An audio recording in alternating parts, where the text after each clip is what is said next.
नमस्ते बंगाल, गिमोन अच्छो। मैं रोहित पोखरियाल एक बार फिर से कोलकाता से इस लाइव बुलेटिन में आपका स्वागत करता हूं। आप जानते हैं तारीख बिल्कुल सर पर है। 23 तारीख को बंगाल अपने मताधिकार का इस्तेमाल करने के लिए निकलेगा और अभी तक हर एक चेहरा, हर एक दल बड़े बड़े चुनावी रैलीज में जाकर पब्लिक एड्रेसल दे रहा है। लेकिन आज शाम 5 बजे पूरी तरीके से चुनावी शोर थम जाएगा और आज से डोर टू डोर कैंपेन यानी बड़ी बड़ी रैलीज बंद हो जाएंगी। अब तक जो आम बंगाली इन रैलीज के चलते कुछ लोग इसको एंजॉय भी कर रहे थे, कुछ लोग क्योंकि कहीं पर वीवीआईपी मूवमेंट है तो वो भी परेशानी। लेकिन 23 तारीख के लिए बंगाल निकलेगा फर्स्ट फेज के लिए मतदान करने के लिए। इस 1 बजे के स्पेशल बुलेटिन में मैं खबरों का शुरुआत करता हूं। सबसे पहले जो इस वक्त की सबसे बड़ी खबर है, सबसे बड़ा अपडेट है, वो अपने दर्शकों को जल्दी से बता देता हूं। देखिए, आज शाम 5 बजे चुनावी शोर थम जाएगा पहले चरण के मतदान के लिए। आप जानते हैं 16 जिलों की 152 कॉन्स्टिट्यूंसीज में मतदान के लिए 23 तारीख को एक आम बंगाली निकलेगा।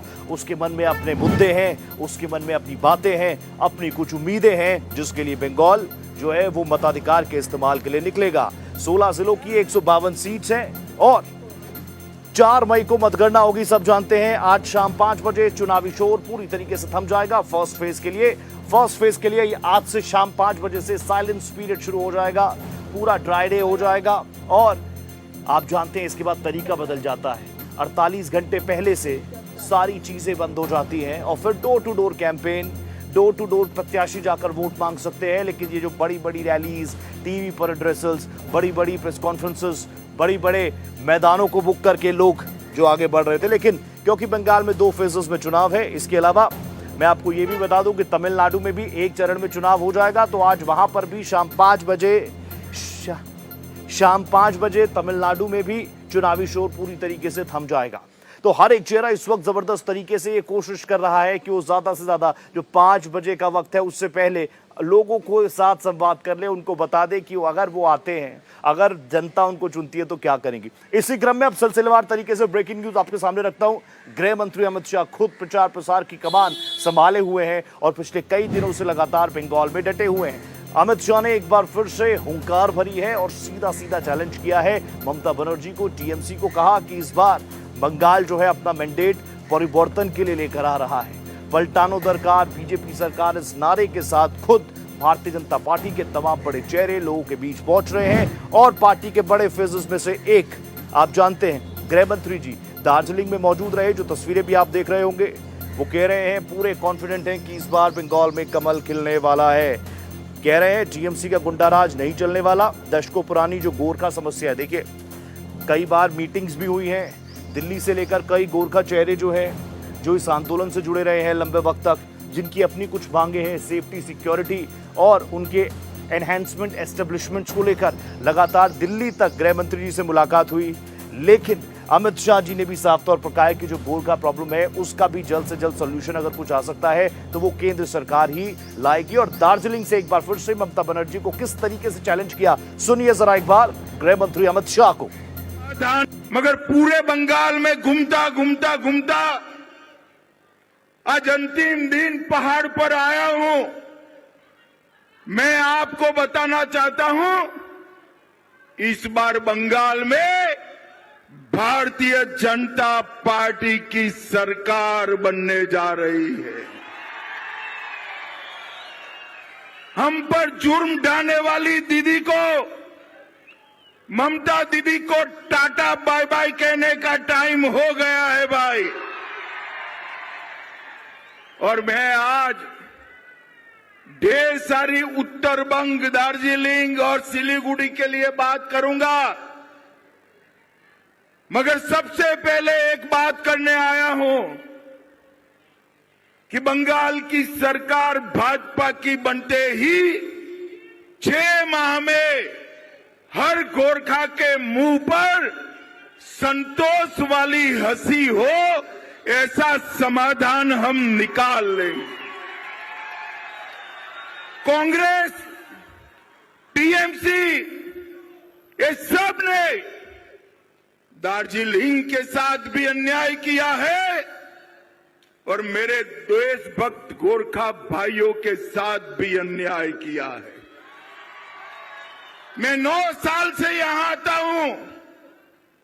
मैं आज आपको वादा कर कर जाता हूं, कमल फूल की सरकार बनते ही 6 माह के अंदर 10 को जूनी 10 को पुरानी गोरखा समस्या का गोरखाओं के हिसाब से समाधान कर कर जाएंगे। और भाइयों बहनों, हम आपको भी समझते हैं और आपकी समस्या को भी समझते हैं, और इसलिए भाजपा के अलावे गोरखा समस्या का समाधान कोई कर नहीं सकता। भाइयों बहनों, चुनाव पूरे बंगाल को टीएमसी के जुर्म से मुक्त करने का चुनाव, और एक प्रकार से उत्तर बंग और दार्जिलिंग को बरसों से हो रहे अन्याय से मुक्ति पाने का चुनाव। आप एक बार भाजपा सरकार बना दीजिए उत्तर बंग वालों। 3 चुनाव से दार्जिलिंग तो कमल के फूल पर वोट कर ही रहा है, मगर बाकी के बंगाल से इतना समर्थन नहीं मिलता था। इस बार पूरा बंगाल तय कर कर बैठा है कि दीदी को निकालने का टाइम आ गया है, आ गया।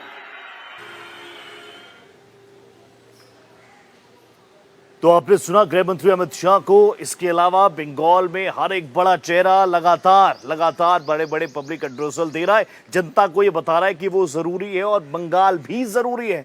अमित शाह जी को आपने सुना, योगी आदित्यनाथ भी ताबड़तोड़ रैलीज कर रहे हैं, लोगों को वो बता रहे हैं कि इस बार परिवर्तन के लिए आम बंगाली अपने घरों से निकलने वाला है। पहले फेज के मतदान से पहले, जिसमें 152 कॉन्स्टिट्यूंसीज हैं, उसमें मैक्सिमम सीट्स पर योगी आदित्यनाथ खुद घूम कर लोगों को ये बता रहे हैं। खास तौर पर वो हिंदूज को ये एड्रेस कर रहे हैं कि एक बार बीजेपी की आप सरकार बनाइए, बीजेपी राज में राम भक्तों को उनके सारे अधिकार दिए जाएंगे। और एक बार फिर से सीएम योगी आदित्यनाथ ने भी ये आह्वान किया है, ये शंखनाद किया है कि 4 मई को इस बार कमल खिलने जा रहा है। ये रिपोर्ट देखिए। पश्चिम बंगाल में पहले चरण के चुनाव में अब महज कुछ घंटों की ही देरी रह गई है। ऐसे में जहां बीजेपी ने अपनी पूरी ताकत झोंक दी है, वहीं टीएमसी ने भी अपना पूरा जोर लगा दिया है। माफिया की हड्डी और पसली को यूपी का बुलडोजर ठीक करता है। ভোটের আগে 10,000 আর ভোটের পরে বুলডোজার, এখন বলছে টাকা ফেরত দাও। यहाँ पे राम राज ही है, यहाँ पे दुर्गा राज है। बंगाल माँ काली की मिट्टी है, पश्चिम बंगाल माँ दुर्गा की मिट्टी है। और राम जी किसकी आराधना करते थे आपको पता है ना? दुर्गा जी की आराधना करते थे। ममता दीदी को परेशानी होती है जब कोई जय श्री राम बोलता है तो राम के नाम पर ममता दीदी ने बैन कर दिया है। यूपी के मुख्यमंत्री योगी आदित्यनाथ पश्चिम बंगाल के विधानसभा चुनाव प्रचार के लिए सोमवार को फिर राज्य के दौरे पर रहे। उन्होंने सोमवार को बंगाल में 3 रैलियों को संबोधित किया, जिसके दौरान तृणमूल कांग्रेस और विपक्षी दलों पर कड़ा प्रहार किया। सीएम योगी ने पश्चिमी मेदिनीपुर के पिंगला और जयपुर विधानसभा क्षेत्रों में जनसभाओं को संबोधित किया। इसके अलावा उन्होंने गारबेटा में भी एक रैली की। उन्होंने ममता सरकार को कानून व्यवस्था और विकास के मुद्दे पर निशाने पर लिया। उन्होंने कहा कि अपनी तुष्टीकरण की नीतियों की वजह से बंगाल को कांग्रेस, वामपंथी और अब टीएमसी ने गरीबी में धकेला। भारत की जीडीपी में 1/3 योगदान कभी बंगाल का हुआ करता था। आप देखते होंगे बंगाल में ममता दीदी को परेशानी होती है जब कोई जय श्री राम बोलता है तो राम के नाम पर ममता दीदी ने बैन कर दिया है। पश्चिम बंगाल के पुरुलिया की एक जनसभा में सीएम योगी ने राम भक्तों का मुद्दा उठाया और तुष्टीकरण के जरिए गरीब गुरबों की हकमारी के आरोप लगाए। एक तरफ स्वामी विवेकानंद घोषणा करते हैं और दूसरी तरफ टीएमसी राम भक्तों पर अत्याचार करती है, दुर्गा पूजा रुकवाती है। बंगाल के अंदर डबल इंजन की सरकार चाहिए। ये सरकार तुष्टीकरण की पराकाष्ठा को पार करते हुए गरीबों के हकों पर डकैती डालने का काम टीएमसी की सरकार कर रही है। तो वहीं शुभेंदु अधिकारी ने कहा कि इस बार टीएमसी का सूपड़ा साफ होगा। SIR हुआ है, टीएमसी जाने वाला है, सुपड़ा साफ होगा। ममता बनर्जी फिर एक बार मेरा सामने उनको हार स्वीकार करने पड़ेगा। चुनावी प्रचार के इस घमासान के बीच ममता बनर्जी का एक संबोधन बेहद चर्चा में है, जिसे उनका विदाई भाषण कहा जा रहा है। नमस्कार, जय हिंद, वंदे मातरम, खुदा हाफेज, जय जौहर, ইনশাল্লাহ, জয় বাংলা, জয় বাংলা, জয় বাংলা। আবার দেখা হবে, फिर मिलेंगे, राहे गुलशन तो फूल खिलेंगे, और जो फूल खिलेंगे, और रहा तृणमूल तो फिर मिलेंगे। चुनाव प्रचार के अंतिम वक्त में अब अपने अपने नैरेटिव को और मजबूत करने की लड़ाई है। इस जंग में जीतने वाला ही अक्सर चुनावी जीत का स्वाद भी चखता है। इस बार बंगाल ममता बनर्जी के कामों पर मुहर लगाता है या फिर परिवर्तन की बात जो लगातार बीजेपी की तरफ से की जा रही है, अलग अलग पॉलिटिकल पार्टीज की तरफ से की जा रही है, लेफ्ट की तरफ से की जा रही है, कांग्रेस की तरफ से की जा रही है, इन तमाम चीजों पर हमारी भी नजर बनी रहेगी। वेस्ट बंगाल इलेक्शन की व्यापक कवरेज के लिए आप बने रहिएगा भारत एक्सप्रेस के साथ। कैमरामैन शरद पारिक के साथ मैं रोहित पोखरियाल, वेस्ट बंगाल।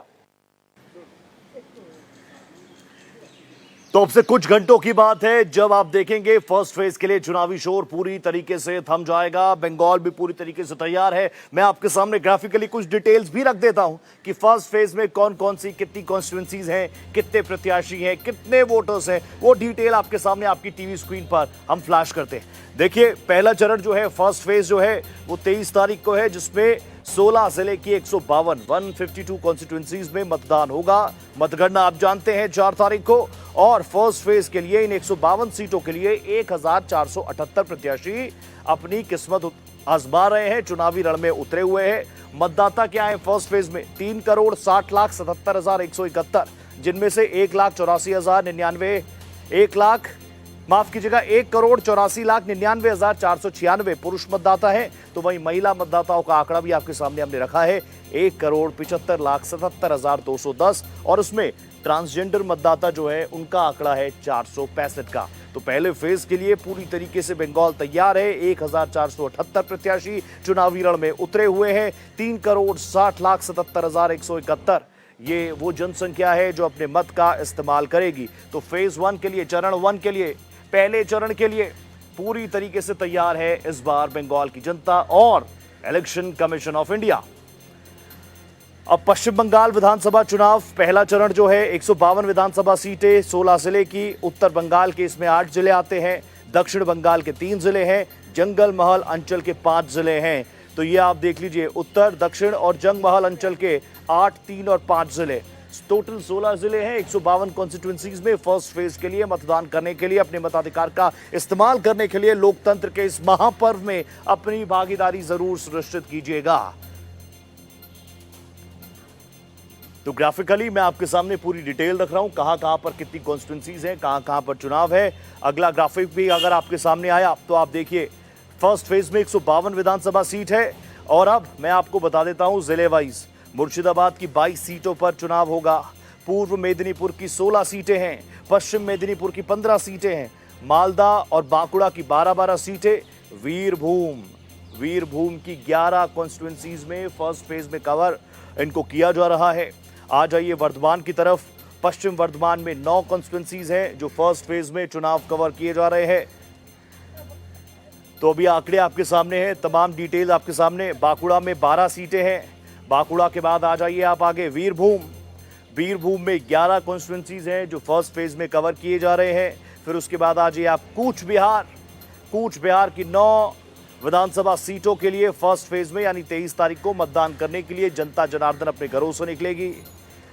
पश्चिमी वर्धमान की 9 कॉन्स्टिट्यूएंसीज हैं जो फर्स्ट फेज में यहां पर चुनाव होंगे। तैयारियां बिल्कुल पूरी है।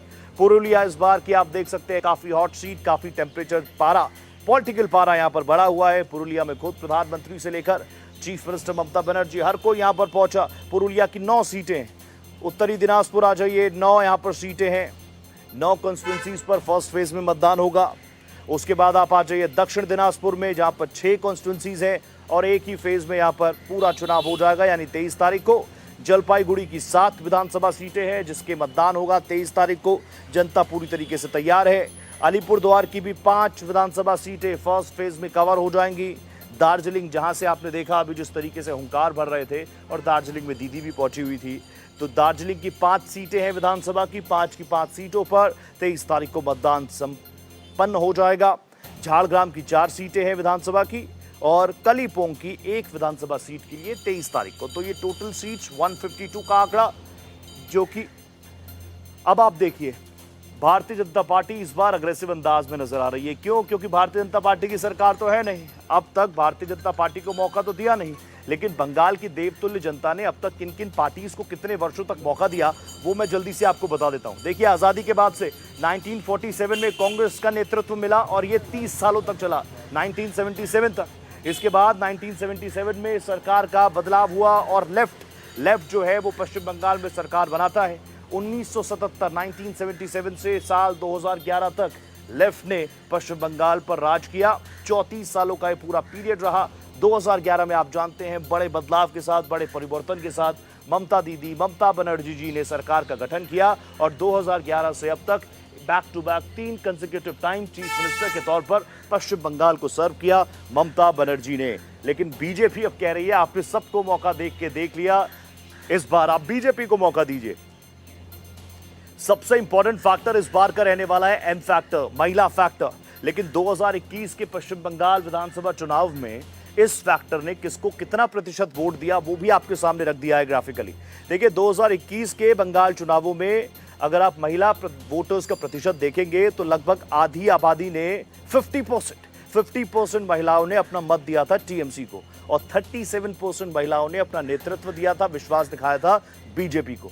वहीं पुरुष वोटर्स का अगर आंकड़ा मैं आपके सामने रखूं तो 46% पुरुषों ने टीएमसी को चुना था, और 2021 के बंगाल विधानसभा चुनावों में 40% पुरुष मतदाताओं ने भारतीय जनता पार्टी को अपना मत दिया था। लेकिन आप जानते हैं 2021 में जरूर भारतीय जनता पार्टी की सीट्स बढ़ी, वोट प्रतिशत बढ़ा, लेकिन वो इतना नहीं था कि बंगाल में वो सरकार बना पाए। और इस बार भी ममता बनर्जी कह रही हैं कि आप चिंता मत कीजिए, आपने दिल्ली की मिठाई खाई है, दिल्ली का लड्डू खाया है, अब हम आपको पश्चिम बंगाल का रसगुल्ला खिला के यमुना पार करा के वापस दिल्ली भेजेंगे। तो फर्स्ट फेज के लिए आज शाम 5 बजे चुनावी शोर थम जाएगा। मेरे पास कई और आंकड़े हैं बंगाल चुनाव से जुड़े हुए, आप देखिए आज शाम 5 बजे पूरी तरीके से फर्स्ट फेज की 152 सीटों के लिए चुनावी शोर थम जाएगा। लेकिन अब तक हर एक पॉलिटिकल पार्टी ने एक फैक्टर को साधने का बड़ा प्रयास किया है, वो है एम फैक्टर, महिला फैक्टर। इस बार ये महिला फैक्टर कितना क्रूशल रहने वाला है, कितना डिसाइसिव रहने वाला है, इसको लेकर भी कुछ आंकड़े हमने तैयार किए हैं, आपके सामने रखता हूं।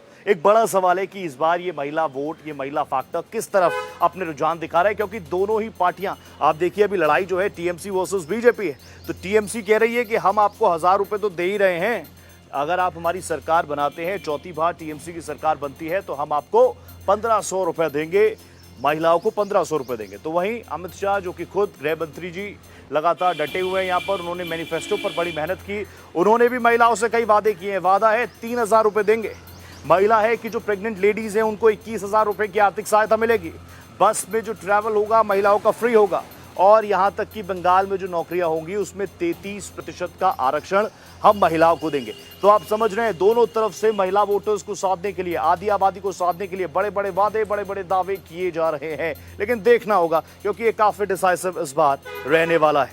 तो एक हो गया एम फैक्टर, महिला फैक्टर। दूसरी तरफ अब जो अगला आंकड़ा आपके सामने आएगा वो होगा युवा फैक्टर। इस बार यूथ किस तरफ झुकता हुआ नजर आ रहा है।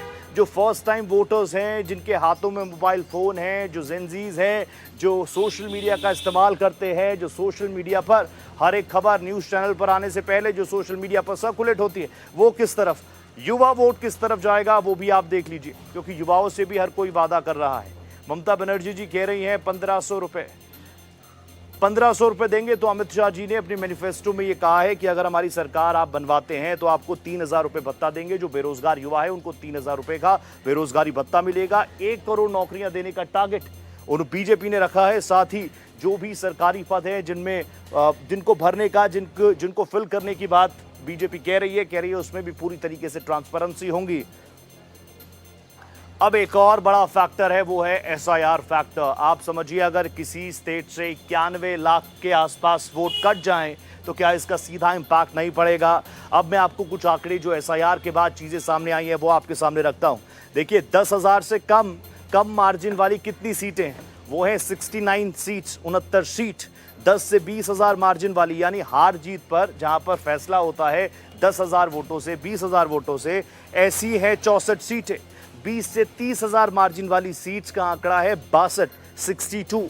30,000 से कम मार्जिन वाली जो सीटें हैं वो है 195, 195।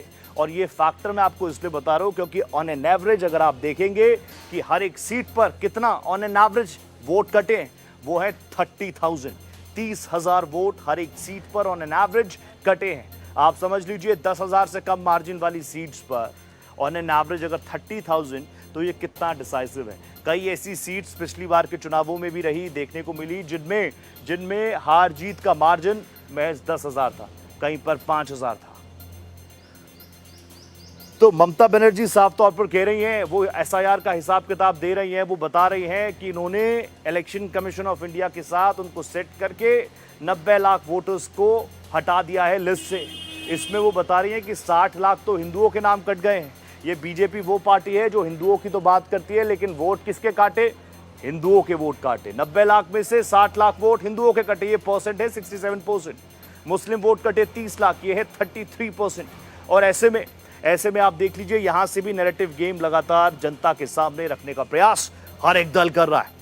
अब आप जान रहे हैं जहां ममता दीदी कह रही है कि हम लोग चौका मारने वाले हैं, प्राइम मिनिस्टर मोदी कह रहे हैं कि हम लोग छक्का लगाने वाले हैं, 6 गारंटीज प्रधानमंत्री ने दी। अगर इस मौके में भी फील्डिंग, बैटिंग, बॉलिंग, क्रिकेट की बात हो रही है तो आइए कुछ वो आंकड़े भी रखते हैं, कौन कहां पर कैसे फील्डिंग लगा रहा है। देखिए ममता बनर्जी साफ तौर पर चाह रही है कि मथुआ वोटर्स जो कि बीजेपी के कोर वोटर्स माने जाते हैं वो वहां पर सेंध कर पाए। इसके अलावा राजवंशी एक जाति है उसको साधने का प्रयास भी ममता दीदी कर रही है। इनको हार्डकोर बीजेपी वोटर्स माना जा रहा है। और भद्रलोक यानी मथुआ, राजवंशी और भद्रलोक, इसके अलावा ओबीसी, इन तमाम चीजों को लेकर जो बीजेपी कह रही है कि हमारे लिए सॉफ्ट कॉर्नर रखते हैं, ममता बनर्जी जी चाह रही है कि इस बार यहां पर इस किले में भी सेंध लगाई जाए। तो ये तमाम तस्वीरें हैं बंगाल चुनाव की। आप देख लीजिए हर एक फैक्टर पर लंबा मंथन चिंतन, लंबा सर्वेज और कोई किसी से कम नहीं है। अगर भारतीय जनता पार्टी कह रही है कि पलटानो दरकार, तो दीदी भी कह रही है कि आप चिंता मत कीजिए, इस बार हम आपको बंगाल की तरह से रसोगुल्ला खिलाकर भेजेंगे। तो आज शाम 5 बजे फर्स्ट फेज की 152 सीटों के लिए चुनावी प्रचार प्रसार पूरी तरीके से थम जाएगा। उसके बाद प्रचार प्रसार होगा लेकिन वो तरीका बदल जाएगा। गली गली प्रत्याशी घूम सकते हैं, लोगों से ज्यादा वोट जाकर वोट मांग सकते हैं। अभी सबकी निगाहें हैं फर्स्ट फेज पर और आप भी जरूर बने रहिएगा मेरे साथ क्योंकि बंगाल इलेक्शन की सबसे सटीक कवरेज आपको मिलेगी सिर्फ भारत एक्सप्रेस पर। कोलकाता से इस लाइव बुलेटिन में मेरे साथ इतना ही। दीजिए इजाजत, नमस्कार।